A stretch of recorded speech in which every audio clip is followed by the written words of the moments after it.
ඔස්ට්‍රේලියාවේ ගයක් විකුණන හැටි බලා ගන්න ආසද? අපි මේ පිටිපස්සේ තියෙන ගේ විකුණන්නයි හදන්නේ. අපි ඔක්ෂන් එකට ගිහිල්ලා බලමු මේ ගේ විකිනින්නේ කීයටද කියලා. අපි මේ දවස්වල අලුතෙන් කඩලා හදන ගේ ගත්තෙත් ඔක්ෂන් එකකින් තමයි. ඔක්ෂන් එකට කලින් කැමති අයට ගේ බලන්න ඕපන් හවුස් ඉන්ස්පෙක්ෂන් එකක් තියෙනවා. එතනදී කරන්නේ 15 මිනිත්ස් විතර වගේ ගේ ඕපන් කරලා තියෙනවා කැමති අයට බලන්න. 3 bedrooms, living එකයි meals and kitchen area එක. ඉන්ස්පෙක්ෂන් එක ඉවරනාට පස්සේ ඔයාලට තියෙන ප්‍රශ්න ඔක්කොම රියල් එස්ටේට් ඒජන්ට් කෙන් අහන්න පුළුවන්. මෙතනදී වැදගත්ම ડોකියුමන්ට් එකක් තියෙනවා. ඔයා ඉල්ල ගන්න ඕන. ඒ තමයි section 32. ඕගොල්ලෝ මේ section 32 එක ඕගොල්ලන්ගේ කන්වේයන්ස් එකට ගෙනහිල්ලා මේක සම්බන්ධව මොන හරි ප්‍රශ්න තියෙනවා නම් ඒ ගැටලු ටික ඔක්කොම निराකරණය කරගෙන ඔක්ෂන් එක දවසට එන්න ඕනේ. අද ඇවිල්ලා ඔක්ෂන් දෙක අපි බලමු මේකට තියෙන උණුසුම කොහොමද කියලා. At $760,000, ladies and gentlemen, calling for a $10,000 rise, if you will. First call at 760.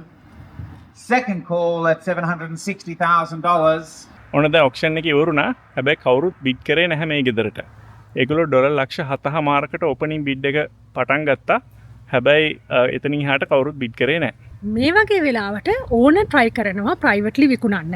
අපි බලමු මේගේ කොච්චර කාලයක් යයිද විකිනෙන්න කියලා. කීයකට විකිනෙයිද කියලා. එතන අපි අර බල හිටපු ගේ විකුණලා කියලා දාලා තියෙන බෝඩ් එක. අපි අද රියල් එස්ටේට් ඒජන්ට් කතා කළා. එයා ඉඳගෙන කිව්වා ඕනගේ එක්ස්පෙක්ටේෂන්ස් තිබුණේ 810k වලට. මේක ගිහිල්ලා තියෙන්නේ 795ට